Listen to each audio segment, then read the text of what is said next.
Okay, part two of how I clean my saws. If you didn't see the first part, go watch it. I did the clutch cover, sprocket, clutch drum, all that. Got all it done, tightened all the handlebars and everything up. Now we're on to the air filter. If you see gas leaking on the saw, I have a bad tank vent. I gotta replace the tank vent on it. It's leaking gas out of it. Take a bar wrench, pop the cover off. Pull the choke so you don't get anything in the carburetor. Undo the air filter. Blow the air filter out. Now, on blowing the air filter out, a lot of people just go and blow all out. What I do is I blow the top off first, blow the bottom, then go inside. If you blow just straight in here, all the little crap that's in there, it blows it all deep into the air filter. Blow it inside first. And really, I'm talking really blow all this out really well, and then whatever's left you can come in and blow this. You can wash these too. The air compressor might come on here for a second. It might be loud, but blow all this out.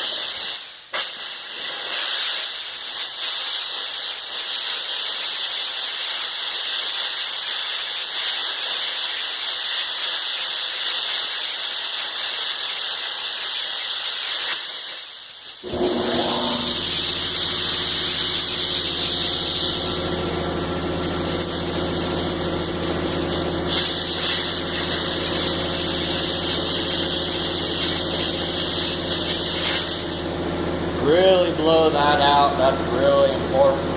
What I do next is put the air filter back on, don't tighten it down, go inside the carburetor box here and blow all this out.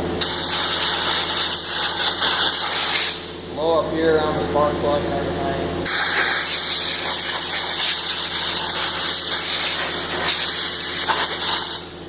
Take the air filter off.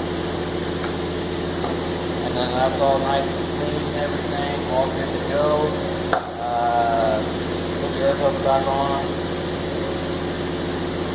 Like not a little trick you can do is take your air compressor and get your knob lined up, hit it once, and that tightens it way down, then you just hand tighten the rest away. A little trick I learned. You can check the spark plug. I checked this not too long ago. It's okay, I'm not going to pull it. Off around spark plug, keep any crap from getting in there. On your spark plug, periodically pull them out, just because if anyone's worked on cars and if you leave a spark plug in the car for a long time, it'll always break off, and then you got a machine head in this, you'd have to get a new cylinder or try to get the old one out. If you take them on and off every once in a while, it makes it where they're not, so hard to get off and everything. Make sure that's all on there. Choke back in, check that. People might complain at me. My operator presence lever isn't working. It never has on the saw. Oh well. Take your top cover, blow all that out.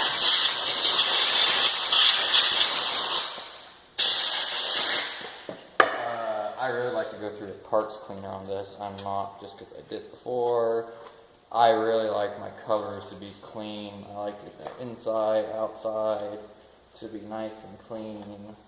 I'm just picky that way. I like my saws to look like they're brand new, even though they're pieces of junk, but oh well. Wipe all this off, top cover, chain brake, all this, get it all wiped off. Make sure that the air filter's tight, spark plug's back on, coil boots on, all of that, cover back on, snap it down. Okay, on the front. Air compressor, blow it all off. Just any of the loose stuff. Let's see.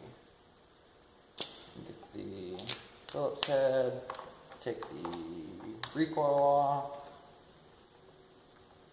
I have my drill, but it wasn't set up for this. I don't feel like getting it out to set it up, so use screwdriver. Starter housing cover this, that's cracked. Make sure these are always tight. If you think about it, when you're pulling on it, you got a lot of weight pulling on it. On this saw, I found on a lot of saws, where the recoil cover goes onto the motor and then the chain brake goes in between, I've always found those waller out, and the best way to fix that is sometimes you can just re-tap them, run the same tap through, it'll fix it. If you can TIG weld, you can TIG weld it up and re-tap it. I wouldn't do JB weld. What I did on this is I tapped it and it walled out again, and then just put a helicoil in. That's what I have in it right now, and it works really well. Loctite the helicoil in. If it ever strips out again, you're probably going to have to fish that helicoil out and have to TIG weld it or put a new case in it. Take the recoil off, blow all this out, really blow all the fins out, keep all the crap off the fins.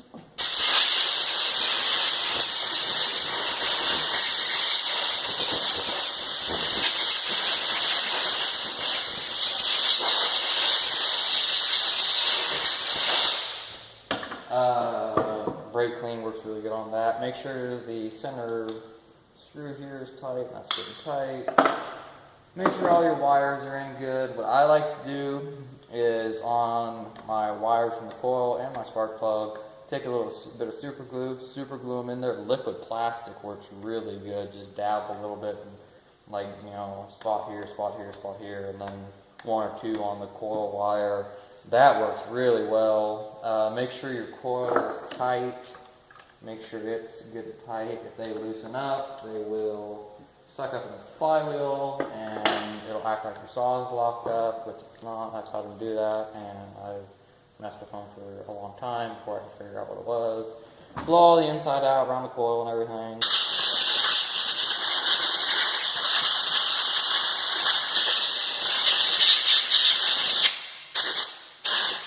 You can take the cover off, blow all around the air injection, make sure that's clean. I was blowing here.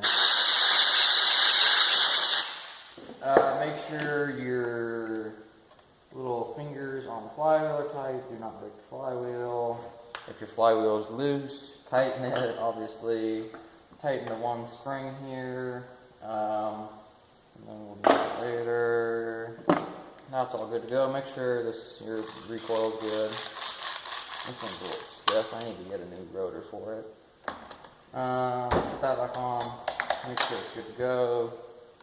Cinch two corners down on this is how I do it. I cinch two corners down, just tight, not snugging them up. Just so it's down. Two diagonal corners, go diagonally. Keep that cinched down, then go on to my third one. Shoot it up the drill. Cinch that down, make sure, this I have to use an Allen wrench just because I didn't have a Phillips head screw. Cinch this back down, and make sure you keep this tight, especially if you re-tapped it, really tighten it down. Now go back through, cinch all these down real good, make sure they're good and tight, and not stripping. That's all good to go. On the muffler. By the way, the coil here is unlimited. If you get a blue coil, it is a limited coil. If it's blue, it's limited. If it's black, it's unlimited. Put it that way. On to the muffler. Let's go. Make sure you keep the two screws here tight. A lot of the time, you can Loctite this one and this one in and not worry about them. And these are sealed in here really good, because you don't ever need to take them out. You just take this one, unhook these two, the muffler comes out. Get you a big Allen wrench. Really make sure your main muffler studs are tight. Get your bar wrench, hook it on there. Make sure they're tight. If I've had those come loose and they'll rattle around, they can break off, and then you gotta fool around with getting those off. Those are good and tight. That one actually was loose. Let me redo this one. Yep, that's good and tight. On top, this has a dual port. I don't know if y'all can see. It's a 288 deflector that I put on, cut it out with a Dremel tool. It does have a fire screen in it, both do. It's got the stock port on top. I have flathead screws on this. Just make sure these are tight so you don't have, they're sheet metal screws. Make sure those are tight. Screws that are on it. Up here, this screw is stripped out for the spark arrestor in here.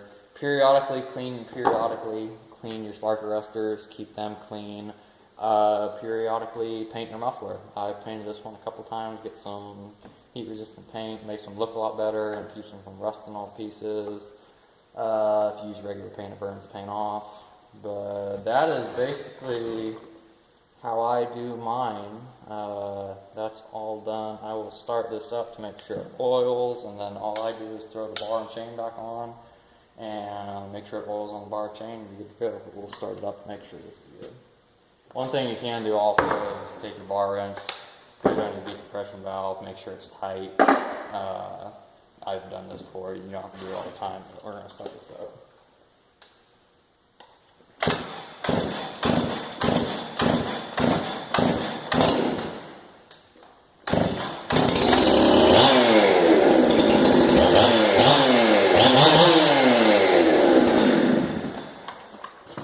If you can see there, it's oiling. So that's how I clean my saws, and if I do a real big service, I'll pressure vacuum test everything. All that. Make sure you keep your parts changed, change air filter if you want to. Always, make sure you change your spark plug, fuel filter, keep your fuel lines clean. Run good gas in it. I've always run 50-to-1. That's what everyone out here runs, 50-to-1 ratio. Use Husqvarna or Steel Mix or Woodland Pro. Those are the best. I've run Still a lot. I started running Woodland Pro, and I do like Woodland Pro. I've never run Husqvarna. And then you just, this saw I've never had any issues with. It's always run. I've taken real good care of it. Same with the rest of my saws, and they've all lasted me a long time. I've got one that's like 40 years old and never had any issues with it. Or not 40 years old, but probably about 30 years old. And just keep them clean.